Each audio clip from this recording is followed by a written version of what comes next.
Ovia moze. Na wa no we mu we ya wo ne. Owe ya wo ne enene we ave sunwe. Enene we ave ri ogwero we be bully o ma wa be o. Ozwo no wo yen ogenye ko hia. Ohwo na no we we fimi wa be we yo se be se kenuje ya nye be kporo no so gbugwe a.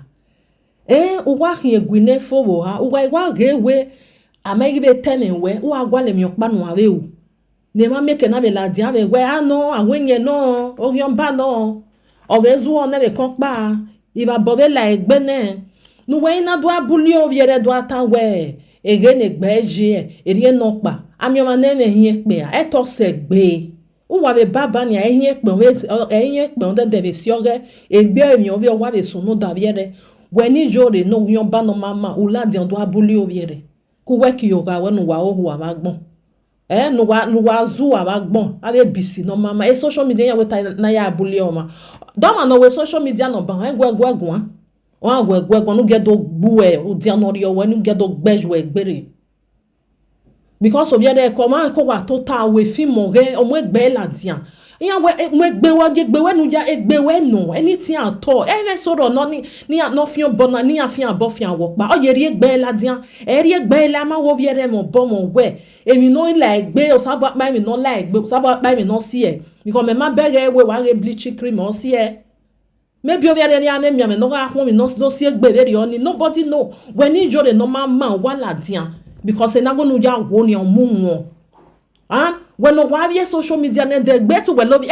TikTok e ogugwe e ba ni we bi enia e de egbe ore ba ni ne ason awon akan ya yu na wo da we rule like TikTok be de wo jere ba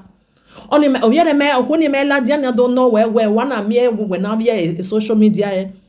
azwa no mako na wo yen ko hu na wo yen ko hia akwo no mo se hia we yen ni no we mo be like de gbugwe abi we ami ma na mo nu because venu wa yawo di venu we ni jode na no mama na jawo na go yon ba no mama no wi yon yo moze egbe ane mu we gbe nia wa gege la dian do ago viere gwan ni ya me soro awo yan me no ji yan ye muje media ma wa let it talk do get different people no different sickness viere mu yan do mo gbe yan la dian yan ma le we no viere no ya ajupo no ya mo gbe le o ya po no mama no mata abi we ne no be ru we gbe no mare o de vale webo e black webo no zuwa o wala dian e me nunu e de kan o wetin e ko talk ta wo yin why so wo wana do wala dian wana see any most people ni ene vie pichiri yan je media e picture da fin family yan vie ojo wana see because o wa must bully e bully lawa e bully olawa brain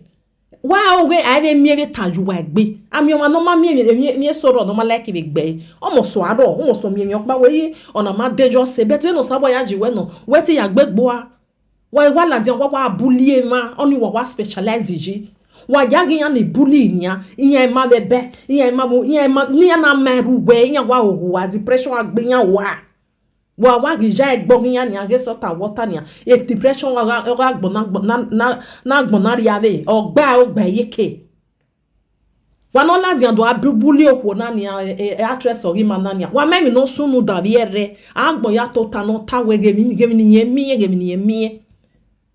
wa la dian wa do abuli nege ngbe la dian very yo o do ajupon because many people take ave this thing wa una when you jore normal manania wa be helele we bania o we to we ko wa bia wo we eyan na bo we ade because when eru we ya we me why we me no but to tai kan pa wo ma we mi rokpa eni no wa be ru we gbe awa be tu e yo to cha e ya ifun to ami ma ne mi re gbe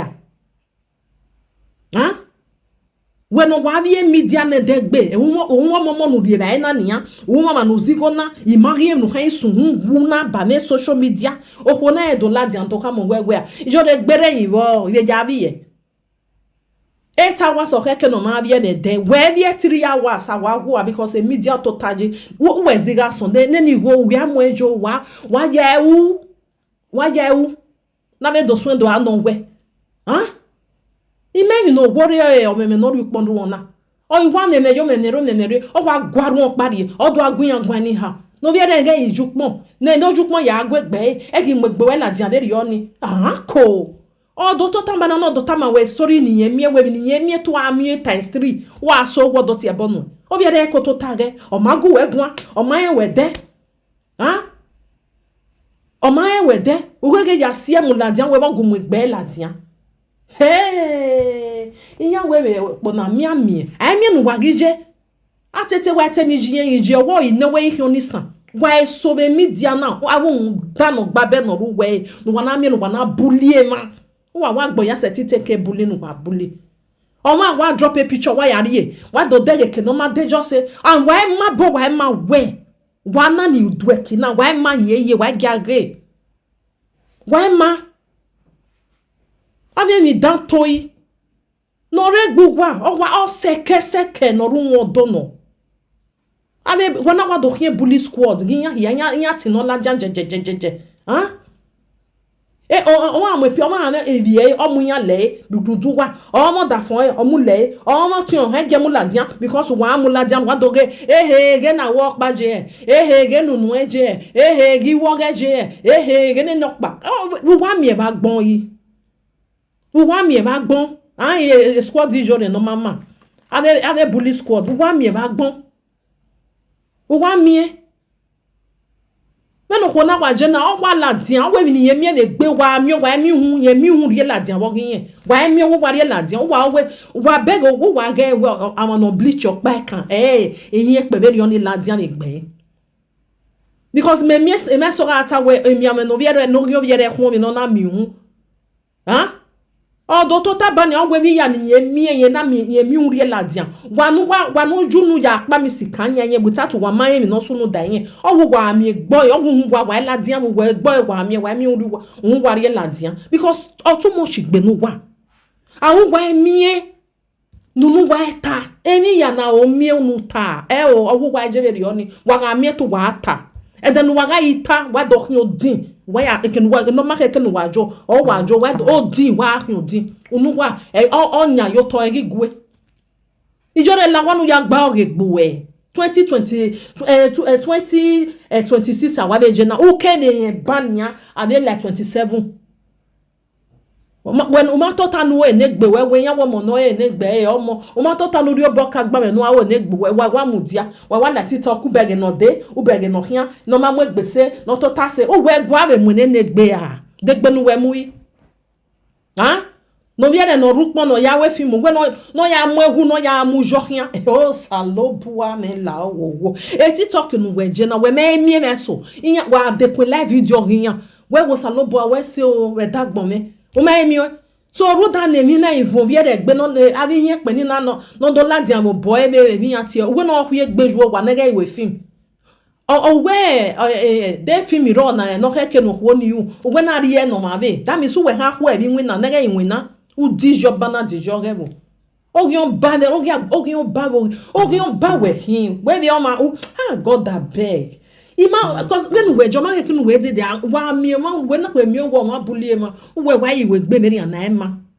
wo mo enya ho se u do to ta wa do ta se ku we ka be squad we do ma no fo na ma gbona do ma na nyi so ero egbe no ma we na na yen ma like emi no ya we mi no emi no ma mi no ma gbon won ma ni gogojo emi no ho ni mi enya we na mi e bania ogbo ohun ri efuwa when wa ya bully ohu ni etu wa ladian no wa do ha me we gbe wa ohun no heke no wa ri ejo wa ni no heke wa ma wo ni we no wa la wo wa nega iwe film nega ga ban egbe yo to gbe no salo buari ene no abi we ma be ge no na nyonge nene mi ma show egbe o ma mi we orua o ma mi we no ma no ru we o dege come on get inside emi dat toy